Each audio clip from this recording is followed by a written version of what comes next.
The mafia brothers episode 7। Kitty सेवास्त mansion. पूरा mansion अफरा तफरी से भर गया था। बॉडीगार्ड्स हर जगह डंक को ढूंढ रहे थे। Garden, library, terrace, guest rooms, हर जगह चेक किया जा रहा था, लेकिन डंक कहीं भी नहीं था। जूंग का चेहरा धीरे धीरे गुस्से और बेचैनी से भर रहा था। वो जोर से आवाज लगाता है, जूंग, सब लोग अलग अलग टीम में बट जाओ। मैंशन का एक एक कोना चेक करो। मुझे डंक चाहिए अभी। सब बॉडीगार्ड्स तुरंत दौड़ पड़ते हैं। कुछ देर बाद एक मेड घबराते हुए जूंग के पास आती है। Made, young master. मैंने यंग मास्टर डंक को हंसते हुए अपने रूम की तरफ जाते देखा था। उसके बाद मैंने उन्हें फिर नहीं देखा। जूंग एक पल के लिए चुप हो जाता है। उसके दिमाग में कुछ समझ नहीं आ रहा था। वो तुरंत अपना फोन निकालता है और पॉन्ड को कॉल करता है। दूसरी तरफ कार में पॉन्ड नींद में था। उसका फोन अचानक बज उठता है। पॉन्ड आंखें खोलकर स्क्रीन देखता है। Jung calling. वो तुरंत कॉल रिसीव करता है। Pond, Jung.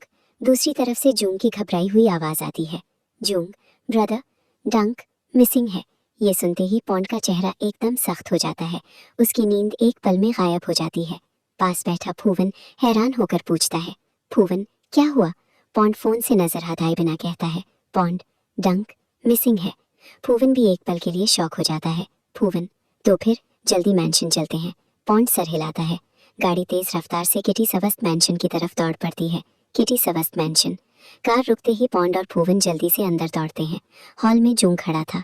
उसका चेहरा पहले जैसा शांत नहीं था। उसकी आंखें लाल हो चुकी थीं। चेहरे पर गुस्सा और बेचैनी साफ दिख रही थी। पॉन्ड सीधा उसके पास जाता है। पॉन्ड, जूंग, सब कुछ शुरू से बताओ। जूंग गहरी सांस लेकर पूरी बात बता देता है। पॉन्ड बिना एक शब्द कहे सब सुनता रहता है। फिर वो सिक्योरिटी की तरफ मुड़ता है। पॉन्ड, सीसीटीवी चेक किया? एक बॉडीगार्ड घबराते हुए आगे आता है। बॉडीगार्ड, सर, रात के कुछ मिनट की सीसीटीवी रिकॉर्डिंग मिसिंग है।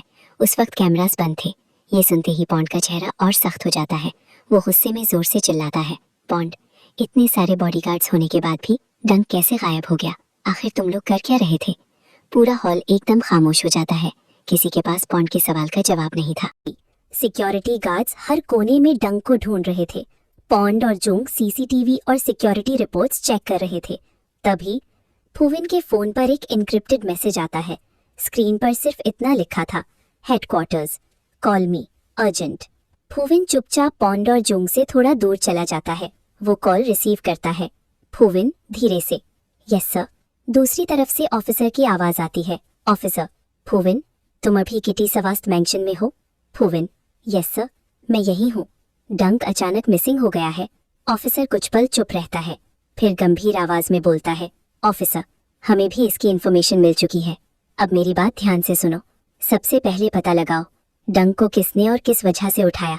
और एक और बात, पॉन्ड और जूंग के जितने भी पुराने दुश्मन हैं, उन सबकी इन्फॉर्मेशन इकट्ठी करो। हर छोटी से छोटी बात भी मुझे रिपोर्ट करना। फूविन चुपचाप सुनता रहता है। ऑफिसर फिर धीरे लेकिन सख्त लहजे में कहता है, ऑफिसर, और याद रखना, किसी भी हालत में पॉन्ड को ये पता नहीं चलना चाहिए कि तुम एक अंडरकवर पुलिस ऑफिसर हो। अगर तुम्हारी पहचान खुल गई तो पूरा ऑपरेशन खतरे में पड़ जाएगा। फूविन की नजर दूर खड़े पॉन्ड पर पड़ती है। पॉन्ड उस वक्त जूंग को संभालने की कोशिश कर रहा था। फूविन एक पल के लिए चुप हो जाता है। अंडरस्टूड सर, मैं अपनी आइडेंटिटी किसी भी कीमत पर रिवील नहीं होने दूंगा। ऑफिसर कॉल कट कर देता है। फूविन फोन नीचे करता है और गहरी सांस लेता है। फूविन मन में, एक तरफ मेरा मिशन और दूसरी तरफ पॉन्ड का भरोसा। मुझे दोनों को बचाना होगा। वो वापस पॉन्ड और जूंग के पास चला आता है। फूविन, पॉन्ड, क्या तुम्हें किसी ऐसे दुश्मन पर शक है जो इतनी सिक्योरिटी के बाद भी मैंशन के अंदर घुस सके? जूंग आंखें बंद करके याद करने की कोशिश करता है। जूंग, हमारे दुश्मन बहुत हैं, लेकिन इतनी हिम्मत, अभी किसी का नाम याद नहीं आ रहा। पॉन्ड भी गहरी सोच में डूब जाता है। उसे एहसास हो रहा था ये सिर्फ एक किडनैपिंग नहीं, बल्कि किसी बहुत बड़े खेल की शुरुआत थी। दूसरी तरफ एक पुराना कमरा। एक कुर्सी से बंधा डंक शांत बैठा था। धीरे धीरे डंक की आंखें खुलने लगती हैं। उसका सर बहुत भारी था। वो आंखें पूरी खोलता है और आसपास देखता है। हर तरफ अंधेरा, एक पुराना कमरा, और वो एक कुर्सी से मजबूती से बंधा हुआ था। डंक मन में, मैं यहाँ कैसे आया? वो याद करने की कोशिश करता है। आज का पूरा दिन उसकी आंखों के सामने घूमने लगता है। जूंग उसे बाहर घुमाने ले गया था। दोनों ने साथ वक्त बिताया। फिर रात को दोनों मेंशन लौट आए। फ्रेश होकर सिर्फ नीचे खाना लेने जा रहा था। फिर अचानक उसके दिमाग में एक आवाज गूंजती है, जैसे किसी ने धीरे से उसका नाम पुकारा हो। Unknown voice. डंक। डंक उस आवाज की तरफ मुड़ता है, लेकिन उसके पीछे से किसी ने जोर से उसके सर पर वार किया। उसके बाद सब कुछ अंधेरा हो गया। डंक गहरी सांस लेकर जोर से बोलता है, कौन हो तुम? मुझे यहाँ क्यों लाए हो?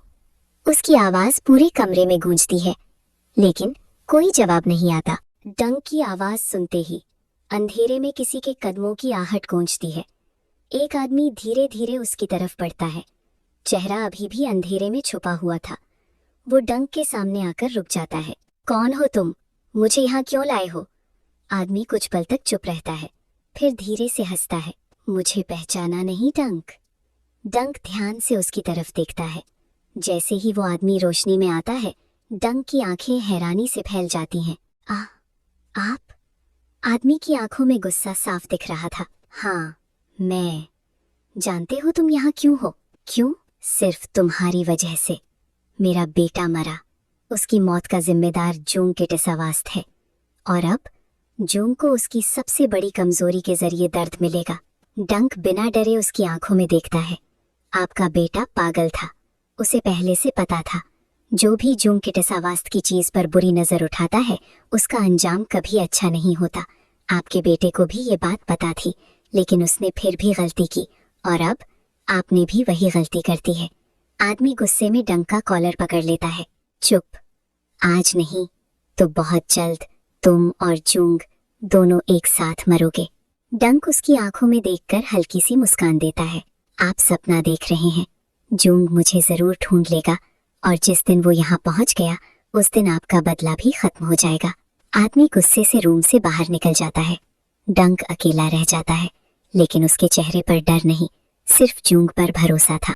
उसी वक्त एक पुराना कमरा। एक आदमी जल्दी से अंदर आता है।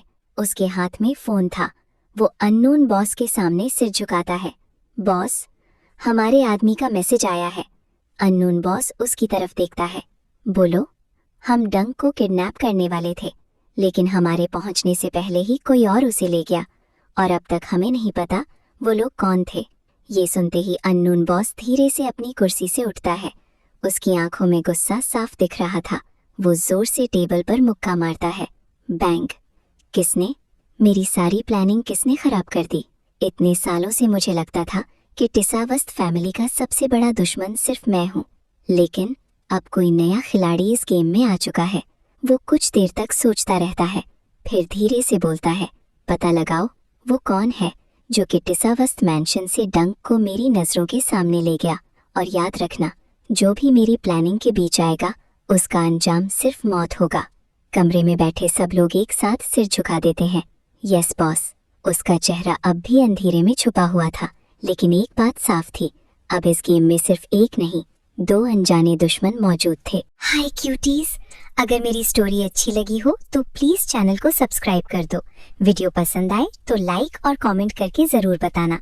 आपका एक सपोर्ट ही हमें और अच्छी स्टोरीज लाने की मोटिवेशन देता है।